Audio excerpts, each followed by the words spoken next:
Welcome to Cody in the Cinema. Today I'm discussing the 1995 version of Sense and Sensibility, the version that Ang Lee directed with Emma Thompson starring and of course writing the script.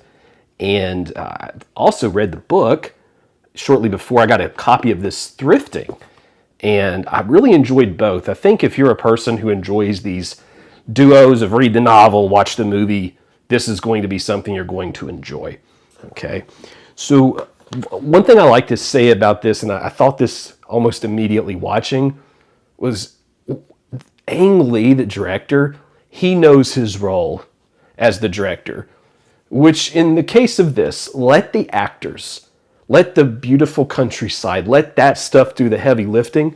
Don't make mistakes and get out of the way of good acting and good writing and let it do its thing. And I believe the movie is better for that. He could have done some things stylistically that would have probably dragged down the story some, but he really trusted his actors and the script, and I appreciate that. There's not a whole lot of innovative camera work. There are a few interesting angles and shots here and there, but for the most part, he let Emma Thompson and the cast do their thing, and that was a good decision. The script, by the way, I think really does a good job from Emma Thompson of cutting down on some of the fat in the story. Not that I dislike the writing, but I think it's appropriate for the screen. Emma Thompson did win an Oscar for the adapted screenplay, and as Eleanor, she's pretty good. She plays that role reserved very well, and when she does have an emotional outburst toward the end, you are invested in why she's suddenly a little bit less sensible. Okay, her younger sister, played by Kate Winslet. If you've seen the Titanic, you might think, oh gosh, a young Kate Winslet, she won't have the acting chops. She'll be too over the top like she was in Titanic, if you think that. Have no fear, she does a terrific job with this character, especially when that character faces some adversity. But the Willoughby sections early on, for those of you that have read the book, I thought she did such a good job of interacting with Willoughby. And if you're unfamiliar with this story at all, these two young women are trying to navigate a new home in kind of a new world, learning about love and life and so forth. And Kate Winslet does a good job in that role in that way. The character who really surprised me out of the actresses, Harriet Walter at Fanny was incredible. I thought she had a really good, annoying, but never totally malicious character. I thought that worked well for the tone of the story. But the character who surprised me was this Elizabeth Spriggs actress. And her, Miss Jennings, she really made that character a joy to be around and fun and brought an energy to the project that I think something like this needs. When I watched her performance, and really all the actors, but especially her, you could see the love of Jane Austen come through in her performance, and it was great. On the other hand, someone who's a lot more reserved than anyone else, Hugh Grant as Edward Ferrars, great performance there in terms of just allowing sort of this understated humor, this deadpan humor to come through that Emma Thompson was going for in the script.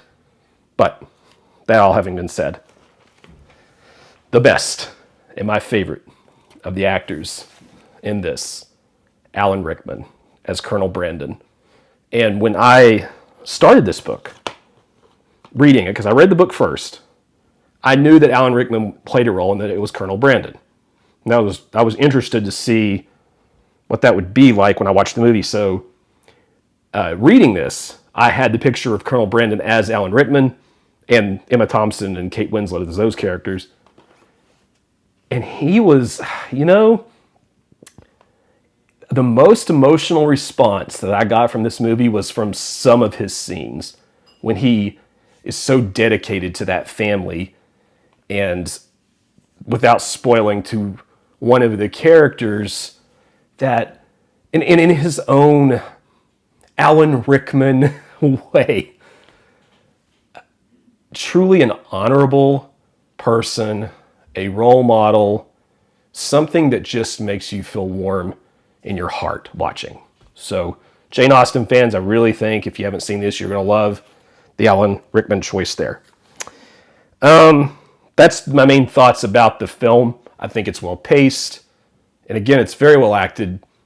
When you get to that end, and there's some of the more like sentimental stuff, like I think it slightly mars it just a little bit.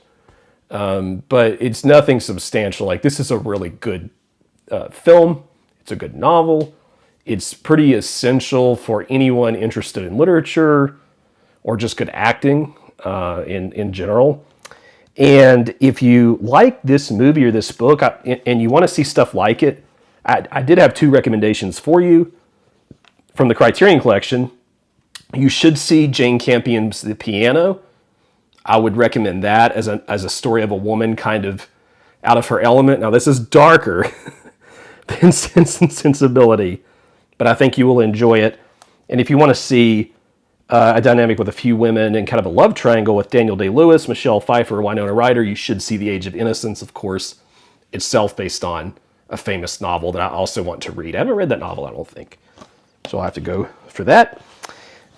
If you did enjoy this video, if you found it to be helpful, otherwise just liked it, if you could please click the like button. Like buttons grow YouTube channels, grows them right up.